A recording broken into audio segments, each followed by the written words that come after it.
2 years. We waited 2 full years, and this is the season we got. Just finished the season finale of season 2, The Queen Who Ever Was. What a stupid fucking title for an episode 2. Um, I don't want to say there's nothing good in this episode. There actually was some stuff I thought was okay, that's kind of cool. But goddamn, nothing happened this season. Literally nothing. Oh, Rook's Rest happened. The death of Rhaenys. Like, okay, cool. That was one element of the entire season. Like, oh my god. Now, let me just say up front that I've been reading some stuff online to see if anyone felt the same way that I do, and a lot of people do. Some people have pointed out that the season got cut from, the usual 10 episodes to 8 episodes. And some people were saying that this was the season, this was the 8th episode. Like, they didn't adjust the season. They just didn't include the last 2 episodes. So if this was like episode 8 of 10 episodes originally, like what the plan was, then I could see that. Then you're like, oh shit, like, the big battles are gonna happen next episode. The big stuff always happens in the second to last episode, and then episode 10 would have been dealt with the aftermath. So if that was the case and it was just like the showrunner got screwed, I get that.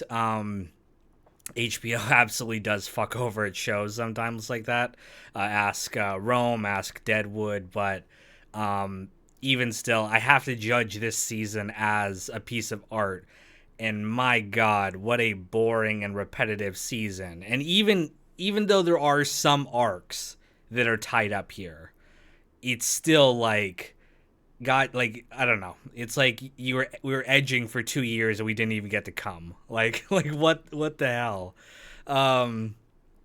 So the arcs that get tied up are Daemon's, again, stupid Harrenhal arc, which I get the story they're going for now. It's like it was all those visions were meant to have him understand his place and finally accept Rhaenyra. I thought the way they handled it by having him have the visions of the future, on one level, I thought that was kind of cool. I was like, okay, well, I do appreciate how much they're tying it into Game of Thrones. Like, although it reminds me of the absolute mess that Game of Thrones was, but even still, it's nice to have respect for your predecessor show like that, and it does make the conflict here feel a little bit more relevant, because you're like, oh, okay, we're building up to something that's going to pay off in the main series, so I can appreciate that. However, it also I felt was a little weird, just because, like, what his character transformation, his arc in the books is about him basically being like, you know what, fuck all this shit, kind of like what Allison's storyline is in this episode. And he finally just, he's ready to die, he's ready to end it all. And he does his final battle, which, funny enough, they spoil what happens to Aemond in this episode, but, it's fine. Helena's a dreamer, so I guess that makes sense. But I don't know, to have Daemon now have this motivation rather than him just being like this old warrior who's lived too long. And now he's fighting for the future and fighting for the against the White Walkers. I don't know. It kind of makes his character arc weird. I don't know, like, if they still do the old warrior who's lived too long thing, it kind of hurt. I don't know. It kind of hurts his character to be like, no, he's fighting for something purer than that. I don't know. Daemon's arc is all messed up because they're also not going to do Nettles. It's going to be Rhaena, who does not even get Sheep Stealer in this episode. Like, 2 episodes of building this up. She doesn't even, like, they could have had her claiming Sheep Stealer in that final montage, but no, she just has her, like, see her. God damn, I can't get over the fact that, like, this whole season, it amounts to nothing. I was sure it was going to end with the fall of King's Landing, with Rhaenyra taking King's Landing. But instead they're like, nope, an entire season of setup. Like goddamn. And it's going to be another 2 years before we get this. Like, 2025 is going to be A Night of the Seven Kingdoms, the Dunk and Egg books. I will be reacting to those. But so I mean, we will have Game of Thrones content to tide us over. But yeah, House of the Dragon season 3 is not going to be here till 2026. And you know, the thing about the story, like I still think they're probably going to go for 4 seasons. I have to imagine, like, I thought maybe they're going to wrap it up in 3. Maybe all the major stuff will happen in season 3. It'll be a very fast paced season as a result. Um, but I don't know. I still have a feeling they'll go for 4. And I think season 3, I mean, if it's well paced, fine. It'll be a complete season. But like this season 2 will still stand as this complete waste of time that people will be like, watch the Rook's Rest episode and skip the rest. Like it's completely pointless. None of the characters' arcs really matter in this. Like Damon's sure, but only in the finale. Like we had not 8 episodes. We had 5 solid episodes of Harrenhal visions that could have all been condensed down into like 1 or 2. We have so many scenes of fucking Corlys, talking with Alan with his hands behind his back, that, I mean, sure, it finally pays off here where it's like, yeah, Corlys, was an absent father to his bastards, and he's realized that, like, oh yeah, family is important, but like, where is this throughout the rest of the season? Like, it all happens at the very end here. We're not getting little hints of him slowly kind of discovering what was important to him throughout the season. Like, yes, he talks with Alan and Adam, but all this stuff comes out at the end. It's like this confrontation should have happened like 1 or 2 episodes ago, and then maybe in this episode they could have finally made up and been like, I'm gonna name you the heir to House of Valarian, and that would have been an interesting arc to have, him real. It would have paid off his arc, but again, it feels like we're still just setting up Corlys's arc. It doesn't actually pay off here in the episode. Fucking oh god, Alicent and Rhaenyra scenes. I hate the Alicent and Rhaenyra scenes. They're not from the books completely. They don't make sense. It does not make sense that the leaders of these two factions would be able to continue to meet like this. The whole motivation that they're giving these two women about they both want peace. It's like, no. The rivalry in The Princess and the Queen, the book that it was about their rivalry, their hatred for each other. They're not these like pure matriarchs just obsessed with peace. Rhaenyra wants the throne because she wants the throne, and Alicent does the same thing. Now, I do understand the bind that the writers are in.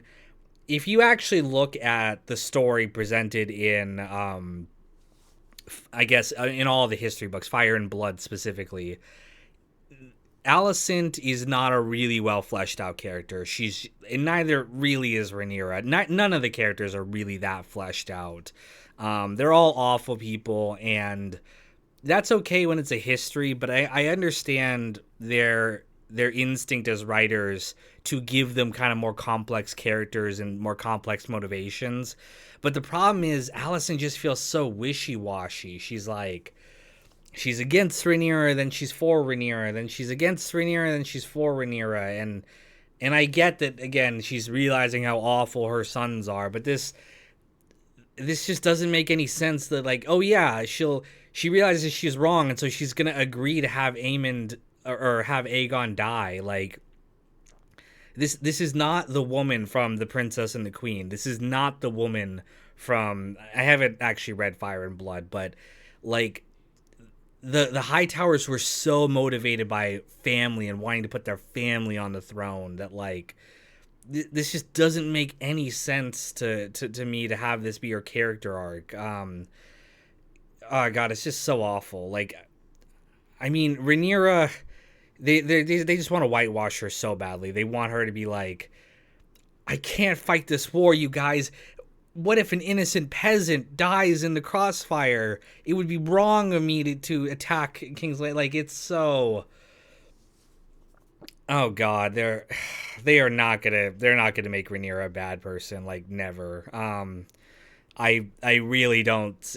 I saw like some hints of it this at the beginning when she's at the dinner with them and she's like, unfortunately, some people are gonna have to die.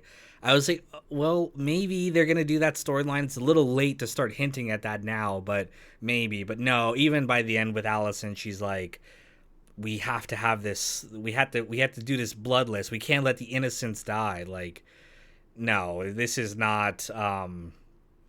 They're not gonna make Rhaenyra bad at all. She was completely misunderstood. History's got it wrong. By the way, that really annoys me how all the people are like that's the theme they're going for. History got it wrong, right? And every time someone brings up a contradiction from the books, it's like, well, the history isn't perfect, just like the real world. And history is written by the victors, and the horrible evil Greens wrote Rhaenyra as the villain. She was always the good person. I never understood that because if you know the history, you know the blacks win, right? Like, sure, spoilers, Rhaenyra dies, and Aegon II is the king, but he's replaced by Rhaenyra's son, Aegon III, who I hope next season we get some more development with him because like if I don't know, it depends on how far they go with this show, but like if we're gonna get into the reign of Aegon the Third, we need to start spending some time with the character. But anyway, Rhaenyra's line ends up on the throne. Aegon's line is extinguished. So if anything, wouldn't the history favor Rhaenyra? Because it's Aegon the Third, and his children would want his mother, Rhaenyra, to be painted well. Although I don't know, maybe you could argue that Aegon the Third, who hates dragons, I don't know. Maybe he didn't care how his mom was painted because he was against her because he hated dragon riders. But that doesn't make sense because he would hate Aegon II for having killed his mother in front of him. So, also, how are they gonna get? I guess yeah, he survived. I guess okay, yeah, they'll get Aegon III back into it. We've not even seen Joffrey. Where the hell is Joffrey this season? Like, I mean, we saw a lot with Luke, or not Luke, Jace. We saw a lot with Jace. Where is Joffrey? He should be in this if we're gonna do the King's Landing story. I don't know. They probably just wanted to. There's a lot of characters already. Maybe they simplified, but like I mean, we didn't even see Darren until the very end, flying on his dragon. So, yeah, I don't know.